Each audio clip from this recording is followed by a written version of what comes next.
wabarakatuh. Assalamualaikum warahmatullahi wabarakatuh. Bismillah, walhamdulillah, salatu wassalamu ala rasulillah Muhammad ibn Abillah, amma ba'du. Apa kabar sahabat-sahabat subscriber?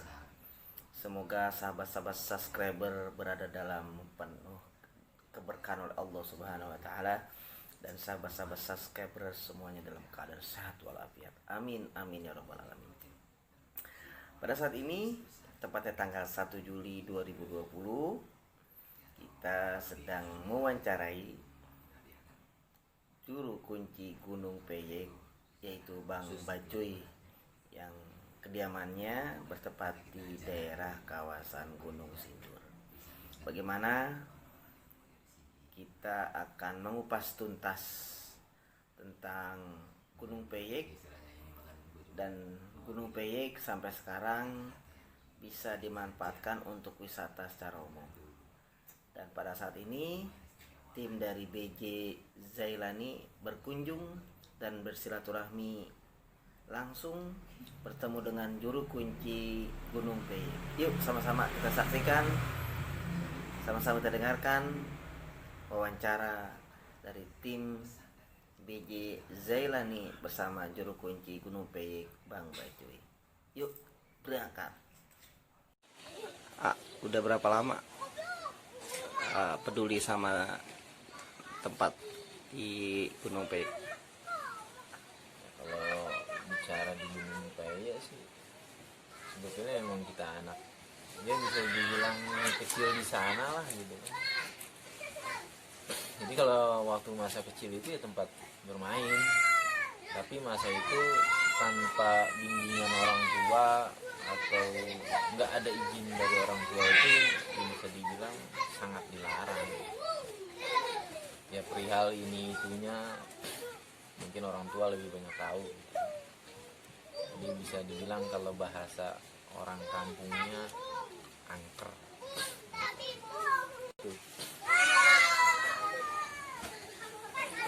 Ternyata selama 3 tahun di sana ternyata asik-asik aja. Akhirnya selama 3 tahun kita di sana, bahasanya dari setiap titik kita dudukin. Ternyata kalau di pribadi saya itu di sana itu yang terlintas memang bukan perwujudan. Sebetulnya perwujudan itu bisa ada, cuma kembali lagi tergantung orang mau duduknya arahnya arah kemana. Secara pribadi saya di sana minta rasa yang jadi yang disampaikan ke pribadi saya, yang saya pinta itu rasa, bukan perwujudan. Karena kembali lagi kalau perwujudan gitu, secara pribadi aja saya sebetulnya penakut gitu, dengan hal-hal itu. Akhirnya rasa takut itu bagaimana sih tentang perwujudan itu? Oh berarti kita nggak sanggup tentang perwujudan. Oh berarti kita mintanya yang lain, secara rasa aja. Oh ternyata alhamdulillah selama 3 tahun di sana yang datang itu atau penyampaian atau pesan-pesan itu datangnya secara rasa. Punya pengalaman istimewa apa dari tempat itu yang bisa menjadi berbagi untuk masyarakat luas? Ya intinya dimanapun tempat ya, sekalipun hutan belantara, ya ternyata hal-hal yang kita pikir nggak mungkin gitu, ya ternyata ada kemungkinan, ternyata ada bukti gitu. Jadi hal-hal yang bisa dibilang sifatnya nggak bakalan, nggak mungkin terjadi itu, kalau sepengalaman saya itu terjadi. Bisa kasih contoh nggak hal istimewa apa yang pernah? Hal istimewanya seperti saya menginginkan makan, yang sebetulnya saya itu makan itu nggak seperti kebiasaan gitu. Mungkin harus makan pagi, harus makan sore, mungkin harus makan siang. ya saya makan yang datang ke saya aja, mau sifatnya apapun itu makanan saya makan. Tapi saya pernah punya permintaan di sekitar di jam 11 malam, saya ingin makan ayam yang boleh dibakar, yang rasanya mungkin enak, masih hangat. Ketika saya menginginkan hal itu nggak lama, mungkin tidak hitungan jam,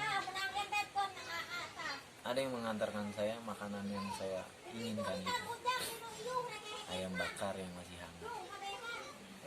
Itu posisinya atau kondisinya ada di suatu tempat atau ada sosok yang memberikan? Sosok ini gaib atau johir gitu? Oh, johir, sosok manusia yang memberikan.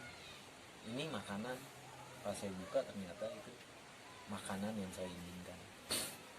Yang menurut saya itu indah, sama seperti perihal-perihal.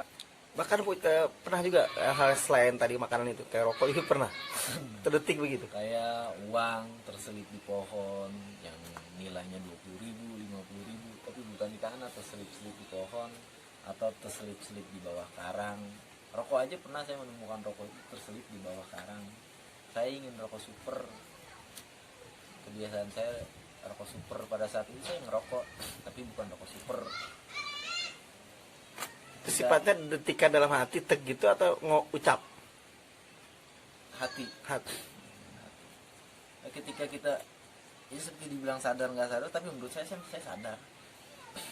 Secara nggak tahu bagaimana lah ceritanya, ketika itu saya angkat karang, itu di bawah karang itu ada rokok yang saya pinta, rokok super plus dengan korek, nyangkut di korek. Itu masih berlaku sampai sekarang. Hal-hal kalau ada keinginan terus bisa diwujudkan dan disebut sebagai hal istimewa gitu. Kalau menurut saya di titik tempat itu semoga.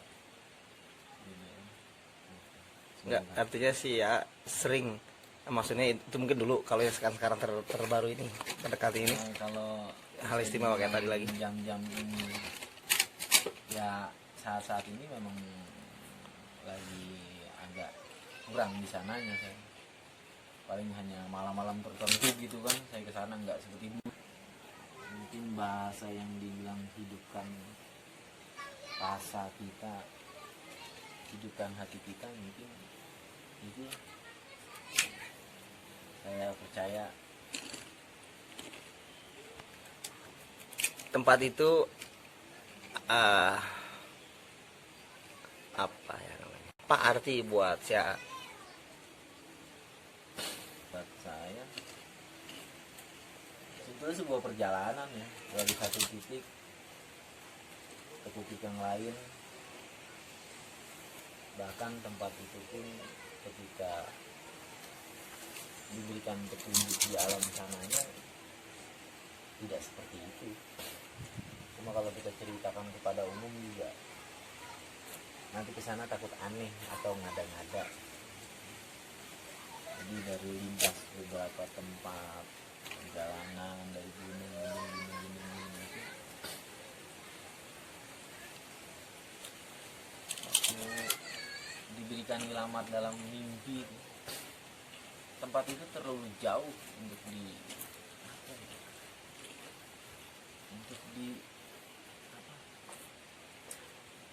untuk kita sampai ke situ gitu kan.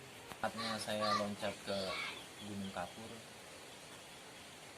lalu saya ingin loncat ke Gunung Kukusan itu, tapi terlalu jauh karena di posisi sawah-sawah itu, di alam itu bukan sawah, itu semuanya air dan banyak kapal yang berlayar di sana. Di pinggir gunung itu banyak kapal-kapal yang berlayar. Nah, saya teruskan, terus saya berjalan mengarah ke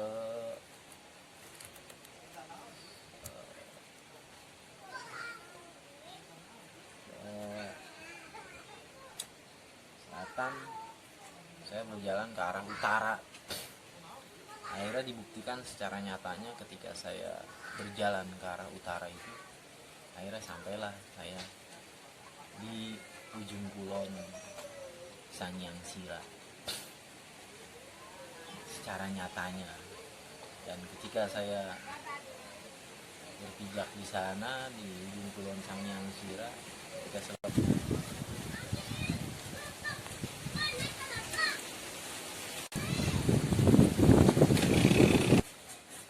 pas saya kembali dari sana, dari ujung kulon itu, ya akhirnya awal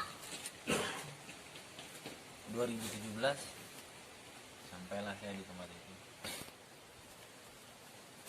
Tempat tinggal saya nggak jauh dari Gunung Kukusan, kalau jalan kaki ya sekitar 20 menit.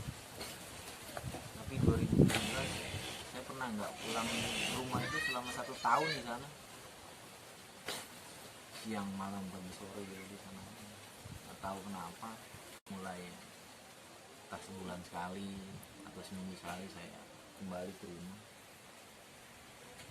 Atau lebih dari setahun lebih tinggal di sana, ngapain dari sana tuh? Punya cerita berbagi untuk kita. Kegiatan di sana sih kita bersih-bersih, ya bahasanya kita tidak merubah apa yang ada di sana, tetap alami adanya. Paling kegiatan kita bikin tulisan-tulisan yang sebetulnya tulisan-tulisan itu sifatnya memang pesan yang saya dapatkan dari tempat itu. Jadi mungkin pernah lihat di sana ada tulisan ini itu salah satu pesan-pesan yang saya dapatkan dari tempat itu. Sebetulnya saya cuma mampu menulis, tapi untuk menjalankannya saya juga belum sanggup.